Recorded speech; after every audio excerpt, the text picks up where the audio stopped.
Sesuai dengan pengalaman yang saya alami, sudah beberapa akun PPG ataupun akun guru yang saya bantu untuk upload berkas dan saya scan berkas, dan insya Allah disetujui. Yang penting kita harus pahami dulu kata-kata yang ditulis di berkas pendukungnya. Contoh, pindai SK pengangkatan pertama. Hasil pindai SK pengangkatan pertama yaitu TMT awal mengajar, titik, scan asli atau fotokopi legalisir Dinas Pendidikan Kabupaten Kota. Itu bisa kita pahami TMT awal mengajar.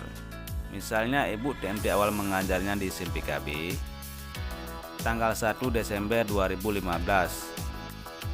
Itu ibu lihat di SK yang ibu pegang, sama enggak 1 Desember 2015? Itu harus sesuai yang ada di SIMPKB. Kalau misalnya tidak sesuai, misalnya contohnya di SIMPKB nya 1 Desember 2015, di SK yang ibu pegang 5 Desember 2015, itu harus disesuaikan. SK yang ibu pegang harus disesuaikan dengan yang ada di SIMPKB. Itu SK yang harus dirubah. Di SIMPKB nya tidak bisa dirubah lagi, walaupun dirubah dia tidak akan berubah karena sudah pemutakhiran data, tidak akan berubah lagi.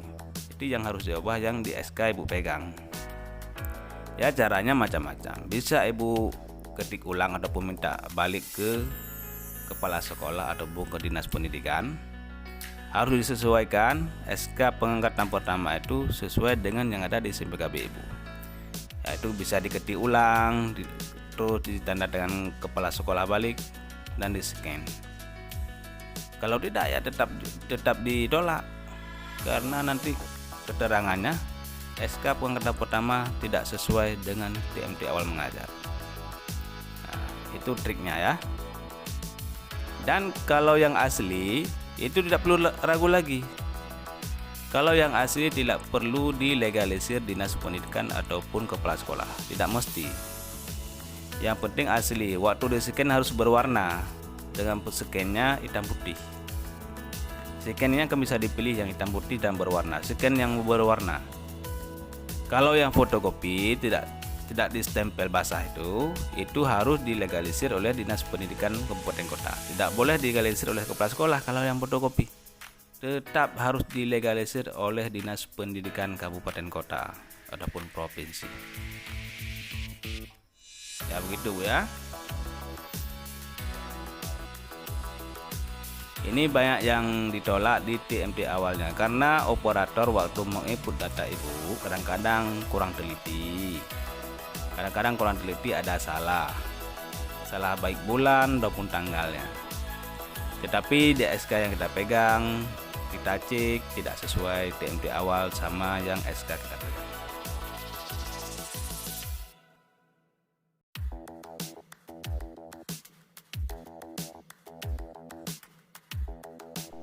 Sesuai dengan pengalaman yang saya alami dan yang saya lampirkan bagi guru-guru lain, ini pindai SK pengangkatan atau kenaikan pangkat terakhir.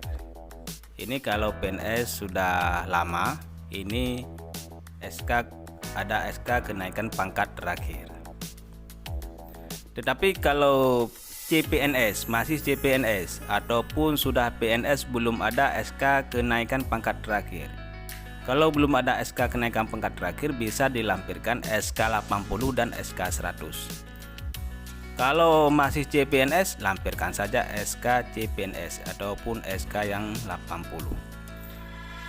Kalau misalnya guru honor ataupun guru kontrak daerah, itu harus dilampirkan SK pengangkatan 2 tahun terakhir dalam kurung 2020, 2021 dan 2021-2022. Itu bagi guru yang non PNS. Itu SK yang harus dari Dinas Pendidikan Provinsi atau dari Dinas Pendidikan Kabupaten Kota atau dari BKD. Itu kalau guru yang masih non PNS. Kalau guru dari yayasan, dia SK-nya dari ketua yayasan. Kalau legalisir, kalau fotokopi harus legalisir. Kalau yang asli tidak perlu lagi dilegalisir. Ya. Berarti kalau guru honor, SK pengangkatan 2 tahun terakhir. SK diangkat sebagai guru di daerah tersebut 2 tahun terakhir. Adapun SK diangkat sebagai guru di sekolah yayasan tersebut 2 tahun terakhir. 2 tahun terakhir artinya 2020, 2021, dan 2021 atau 2022.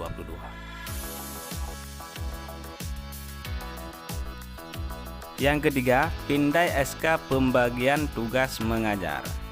Hasil pindai dalam kolom scan SK pembagian tugas mengajar 2 tahun terakhir, yaitu tahun ajaran 2020 /2021 dan 2021 /2022 dalam kurung asli atau fotokopi legalisir kepala sekolah. Ini artinya yang kita lampirkan ini SK pembagian tugas mengajar dalam 2 tahun terakhir ini. Tahun ajaran 2020 /2021 dan 2021-2022. Ini bukan 2 semester, 2 tahun. Kalau semesternya 4 semester ya. 2 tahun 4 semester pembagian tugas mengajar sebagai guru. Kalau asli itu tidak perlu lagi dilegalisir kepala sekolah, tetapi kalau fotokopi itu perlu dilegalisir kepala sekolah. Ini di SK ini harus ditandai, di nama kita harus ditandai dengan kita kolomkan nomor urut nama kita ataupun kita kasih stabilo. Kadang-kadang SK pembagian tugas ini lembarnya banyak sampai 10 ataupun 20. Ya harus di-scan semua, semua lembar harus di-scan, tetapi dikasih tanda di lembaran ataupun di nama kita. Di kolom bisa, dikasih stabilo juga bisa. Biar mudah untuk dicek verifikasi oleh panitia. Dikasih tanda di nama kita, yang mana nama kita itu dikasih tanda kolom ataupun distabilokan. Itu caranya. Itu SK pembagian tugas 2 tahun terakhir. Yang selanjutnya, yang keempat, fakta integritas.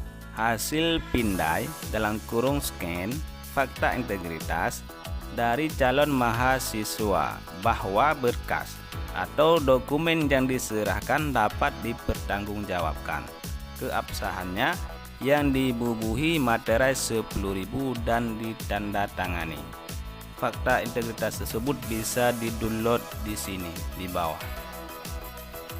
Ini artinya fakta integritas yang sudah kita download di akun kita ataupun di tempat lain, sudah kita download sesuai dengan format yang sudah ada.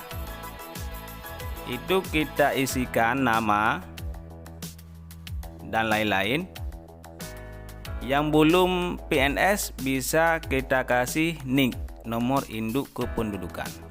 Yang sudah PNS kasih NIP, nomor induk pegawai. Kalau yang belum PNS kasih NIK, nomor induk kependudukan. Tetapi bagi yang sudah PNS dikasih saja NIP, nomor induk pegawai. Ini fakta integritas yang kita download, kadang ada warna merah dan bergaris, itu harus dirubah ke warna hitam. Jangan warna merah dan bergaris-garis. Yang kita download di akun SIMPIKB ataupun PPG kita warna merah semua, formatnya warna merah, itu harus dirubah ke warna hitam dan jangan bergaris. Formatnya harus bagus. Tetapi bagi ibu bapak yang tidak bisa merubah warna merah ke warna hitam, bisa di-download. Sudah saya edit dan Bapak Ibu bisa download di bawah deskripsi video ini. Ada saya sediakan linknya untuk di download yang sudah saya edit warna hitam. Bapak Ibu bisa download di bawah video ini. Ada saya sediakan fakta integritas yang sudah saya edit, tidak ada lagi warna merah dan tidak ada lagi bergaris, sudah kita hilangkan garis dan warna merahnya. Ini semua berkas tersebut di scan, jangan melebihi dari 1,5 MB. Semua berkas di scannya harus berwarna. Di scannya harus berwarna, jangan hitam putih. Di scan harus berwarna dan jangan hitam putih. Ukurannya jangan melebihi 1,5 MB dan jangan kurang dari 20 KB. Jangan kurang dari 20 KB.